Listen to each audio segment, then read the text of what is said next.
Olá, meninos e meninas! Iremos iniciar agora a nossa aula 24 de Lógica de Programação e Algoritmos. O que nós aprendemos na nossa última aula? Nós vimos a respeito das principais funções de tratamento em linguagem C e C++. Vimos que essas funções são importantes e podemos utilizá-las em nosso código. E vimos também a inicialização delas, que podem ser de várias maneiras. Hoje, iremos iniciar o nosso estudo através dos registros em linguagem C e C++. Nós já vimos sobre este assunto em outras aulas, mas era focado em algoritmos. Aprendemos como fazê-los em algoritmos, mas a partir de agora iremos estudar como iremos fazer registros em C e C++. E vamos relembrar um pouco o que é um registro? Registros são estruturas que contêm campos que podem ter tipos de dados diferentes. E estes registros são conhecidos como variáveis compostas heterogêneas. Declaração de registros em C e C++. Eles são definidos pela palavra reservada struct, conforme podemos observar neste exemplo. Aqui nós temos a palavra reservada struct, produto, e significa o quê? Que nós temos um registro chamado produto, que contém dois campos. O campo inteiro, que declaramos como código, e o campo descrição, certo? Que é um campo literal de tamanho 30. Então, esses dois campos, o código e a descrição, são chamados de campos da estrutura. Declaração de variáveis do tipo registros em C e C++. Aqui é importante ressaltar que o programa utiliza esse novo tipo de dado e deve-se declarar uma variável como sendo o tipo produto. No caso aqui do exemplo, foi a variável x do tipo produto. Então, considerando que estruturas representam novos tipos de dados, todas as operações e declarações realizadas com os tipos definidos da linguagem também poderão ser realizadas com as estruturas. Desta maneira, variáveis, vetores e matrizes também podem ser declaradas como sendo do tipo estrutura. Então, aqui neste exemplo que eu trouxe para vocês, nós temos a variável var, que é um vetor de 10 posições, do tipo produto, e por isso serão armazenados em cada posição um código e uma descrição. Por quê? Porque código e descrição são campos da estrutura. Aqui nós temos um segundo exemplo, que também temos uma variável var. Aqui ela é uma matriz bidimensional que contém 10 linhas e 6 colunas. E, assim como no vetor, serão armazenados em cada célula um código e uma descrição. Por quê? Porque essa matriz vai ser do tipo produto e o produto é a nossa estrutura, como nós acabamos de ver. Em alguns exemplos, é possível fazer a declaração da variável junto com a definição da estrutura no mesmo bloco de comandos, como é o caso deste exemplo aqui que podemos observar. Nós temos struct produto, no caso, registro produto, que contém dois campos, código e descrição, como acabamos de visualizar em exemplos anteriores. Só que aqui tem um diferencial. Nós estamos declarando a variável x com 5 linhas e 8 colunas, onde cada posição é do tipo produto e que contém um código e uma descrição da mesma forma que nesse registro, certo? A diferença mesmo aqui é porque estamos declarando junto com a estrutura. Acesso a membros de estruturas.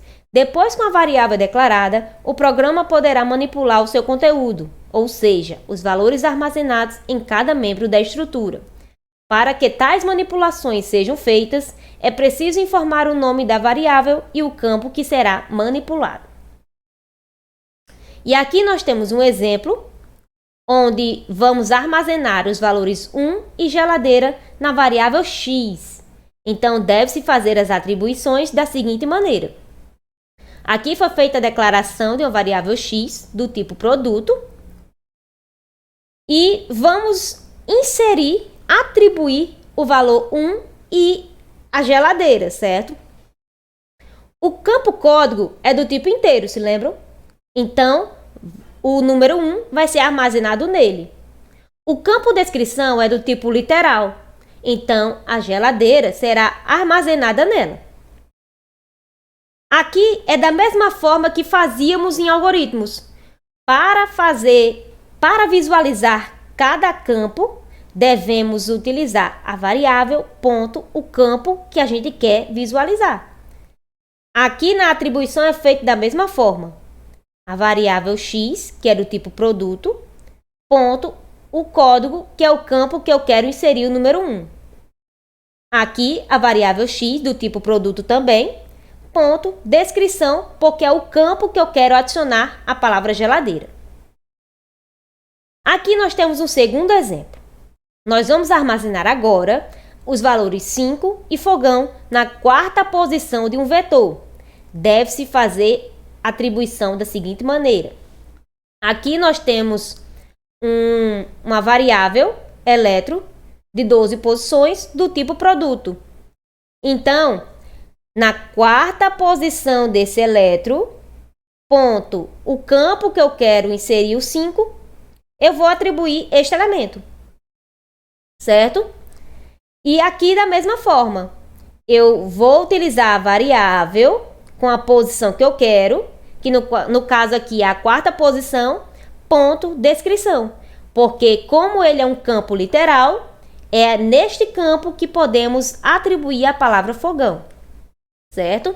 E aqui, como observação, nós temos que, considerando que um vetor começa na posição 0, a quarta posição é apontada pelo índice 3. Então, por isso que aqui é um 3, porque o 3 simboliza a quarta posição deste vetor, uma vez que começa em 0. Então, seria 0, 1, 2, 3. 3, quarta posição, certo? Nós temos um outro exemplo aqui, onde iremos armazenar os valores 11 e televisão na terceira coluna da sexta linha da matriz. Então, devemos fazer da seguinte maneira. Agora, nós temos a variável, que é uma matriz, de 8 linhas e 4 colunas do tipo produto. Então, como eu quero aqui a terceira coluna e a sexta linha, eu vou colocar bem aqui. Esta variável eletro vai ter a sexta linha e a terceira coluna, ponto código. Porque código é um campo do tipo inteiro, então é neste campo que iremos atribuir o valor 11. Da mesma forma, vamos fazer para atribuir a palavra televisão ao campo descrição. Vamos pegar esta variável eletro na sexta linha, terceira coluna, ponto descrição, porque nós queremos atribuir a palavra televisão para o campo que é literal da minha estrutura. Então, aqui nós temos uma observação que, considerando que tanto as linhas como as colunas de uma matriz começam na posição 0, a sexta linha é representada pelo índice 5 e a terceira coluna é representada pelo índice 2. Como podemos observar bem aqui. Se a sexta linha que eu quero, então vai ser de 0 a 5. Por isso aqui ficou 5. Se a terceira coluna que eu quero, então vai ser de 0 a 2. Certo? Então, o 2 vai representar aqui a terceira coluna. E aqui eu tenho uma atividade para vocês, onde eu quero que vocês declarem um registro com o nome aluno, com um campo chamado idade. E armazene o valor 32 ao campo idade da estrutura aluno. E o que nós aprendemos hoje? Nós inicializamos o nosso estudo sobre registros em C e C++. Registros já é um assunto que tínhamos visto em outras aulas, só que tínhamos visto como fazia em algoritmos, E agora inicializamos o nosso estudo da linguagem C e C++ com esse tipo de estrutura. Aprendemos também a declaração de registros e como fazemos para ter acesso aos membros de uma estrutura. Vimos aqui as referências. Por hoje é só. Tenha um bom dia e até a próxima aula, turma!